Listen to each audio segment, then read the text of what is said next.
Hey everyone, you have been super busy making lots of ideas in your writer's notebooks.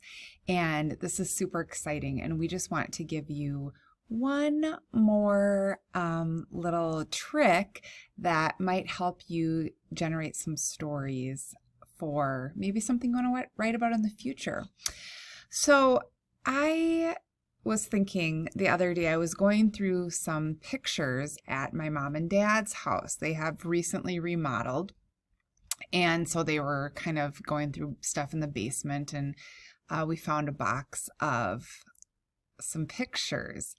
And one box that we found was there were some pictures from my grandma and grandpa's house. And so I'll try to talk about this without crying because y'all know I'm a crier. But my grandma was probably is hands down one of the most important people to me. And I grew up with two grandmas, but the one grandma, who was my mom's mom, lived in Baltic, South Dakota. So it was from where my farm was growing up, it was about a 2-hour drive, 2.5-hour drive to get to my grandma's house. And we visited there frequently, but it was it still is one of my favorite places on earth. So my grandma passed away a few years ago, and my grandpa is still alive, but I still call it my grandma's house. I still call it going to Grandma Joyce's house. So as we were looking through these pictures, I laughed that I'll show you just a few that we found. This is a more recent picture. This was, of course, after my grandma had passed away, and it was kind of the first Christmas that we had without grandma. And you can see my grandpa Bud here in the middle. And my grandpa Bud has always been this kind of curmudgeon and kind of crabby.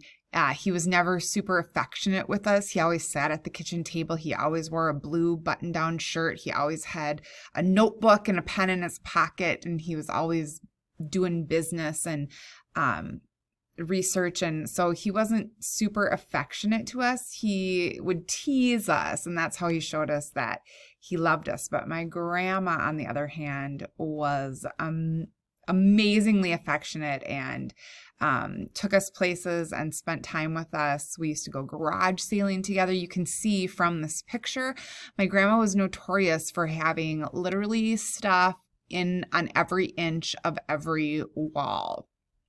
Everywhere.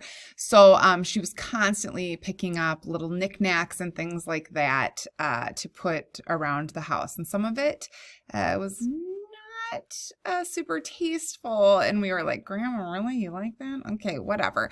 But she was crazy and funny and fun. And so this, even though Grandma's not here, it is a picture of the inside of the house, and we always had a giant Christmas tree in the corner where when I was little, so all these big people you can see here, when I was little, we would all, get our favorite Christmas presents. We always got the best. I got my first Cabbage Patch Kid at my grandma's house. So this is kind of a fun picture to remind me of the living room.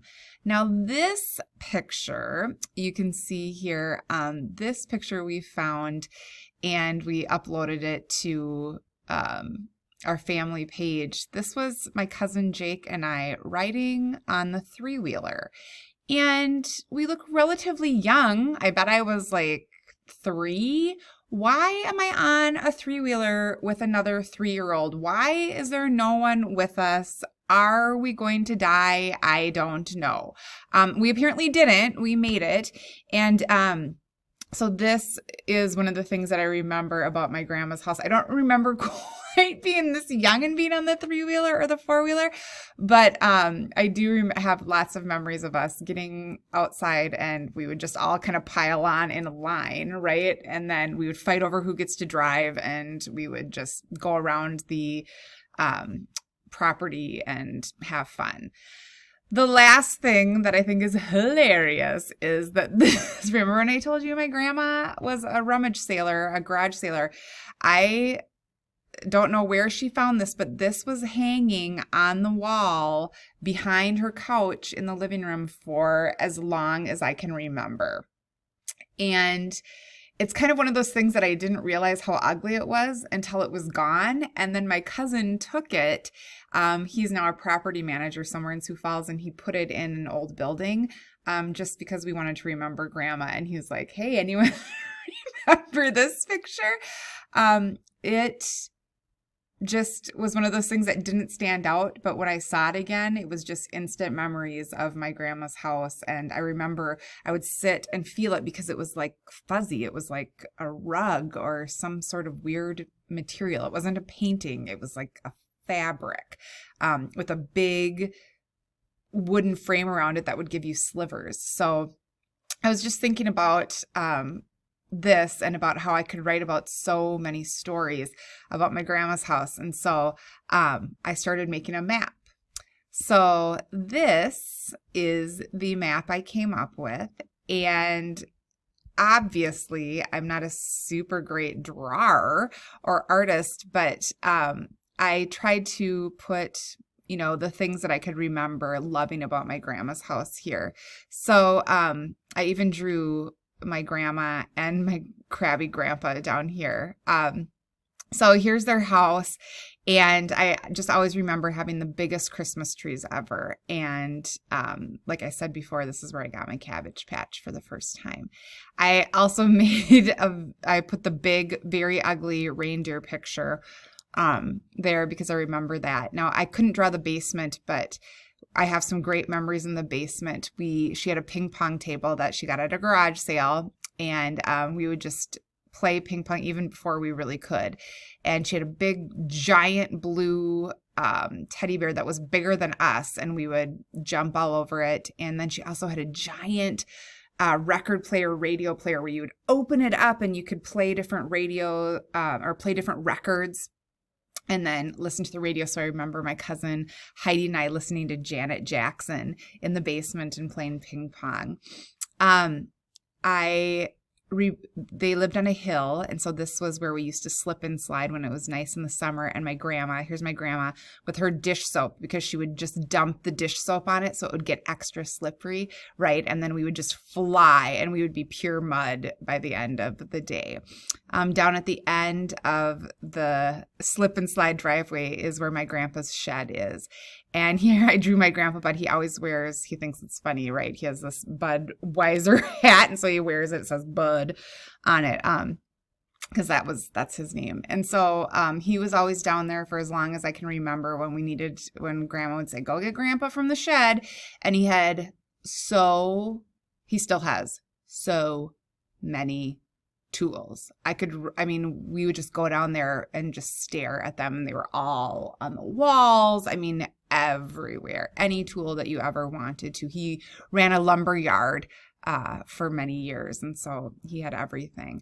I have one memory of their dog, Gertie.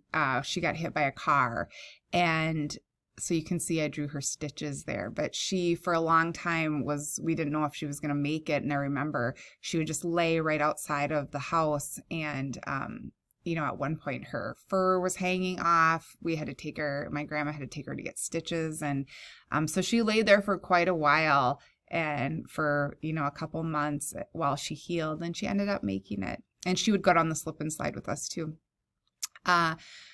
Here's where we would ride the four-wheeler, and the three-wheeler was when we were little. They ended up getting a four-wheeler, as we got older. But I remember one time I was driving and my cousin Heidi fell off the back, and I didn't know it. I kept driving, and then I looked back and I was like, oops, she gone. So she took a tumble and I just left her. I eventually came back. Probably my sister's favorite story of my grandma's house was, it was in South Dakota. So when we were little in Minnesota, you couldn't get fireworks to just buy on your own and let off on your own unless they were illegal, right? Well, in South Dakota, anything goes. They were always legal. And so my cousin Jake and Paul would always have fireworks that we would bring to Grandma's on the 4th of July. And we were letting off bottle rockets. And, like I said, this was all on a hill. Their house was on the top of a hill. And so we would let the bottle rockets off, and then we would race each other down this hill to see who could find the bottle rocket, the end of the bottle rocket. And I I was looking up, running, and my grandma and grandpa had just planted these little bushes, and I was looking up and literally face planted over a bush, just right on my face. I had mud in my teeth. And I was mortified. And the rest of my cousins and my sisters were all there, and they just died, right? And I was so embarrassed that then I went over to this grove and I climbed up a tree, and I wouldn't come down because they were all laughing so hard. And I was just mortified. And they still tell that story to this day. There are so many other memories that I have of my grandma's house. There was in the backyard, we had a volleyball net, and then when we had family reunions, we would all play family volleyball. There's on a table in her house was a place where we would play marbles and Husker Du, which was like a memory game. And we played this card game named Demon, called Demon. So I mapped it out, and I just thought maybe one of the things you could do today was create a map of your own special place. So I just want you to kind of think about places that hold memories for you. So this might be a relative's house. Like for me, it was my grandma. A vacation spot maybe that you go to a lot, a cabin, maybe your family owns a cabin, or a good family friend has one that you go to often and have many memories on the dock, on the side of the cabin, up the road with the neighbors. Maybe it's your own house. I could have easily done another map of my own farm that I grew up on, because I have so many memories of playing in the hayloft and playing in the grain bins and climbing up on top of the grain bins and sledding over the giant snow hills that went over the bushes in our backyard. So maybe it's just your own house, or maybe it's your old house that you remember that you used to live in. Maybe it's a certain lake where you have memories in different parts of a lake, or a backyard, a park, just a building. Maybe it's a whole neighborhood, right, that you grew up in, and you have memories in different backyards in the neighborhood. So we want you to generate at least one map, if not more. And on your map, just like I did, write down the places that hold memories for you. Games you used to play, places where you experienced a horribly crippling memory, embarrassing memory of falling on your face. Maybe there's something like that you want to remember or forget, right? Just have some fun with this. And if you get done with one map, go ahead and draw another one. We all have, like I said, I could have done my farm. We all have a lot of special places that we can go to. So this will be, I think, a really fun exercise for you. And you don't have to be a professional artist. Remember my picture of my grandma and grandpa, and just know that doesn't have to, you don't have to be perfect. Just have some fun and write some memories and remember some good stories and maybe some not so good stories, but have fun. So make your map on a new page in your writer's journal, and off you go.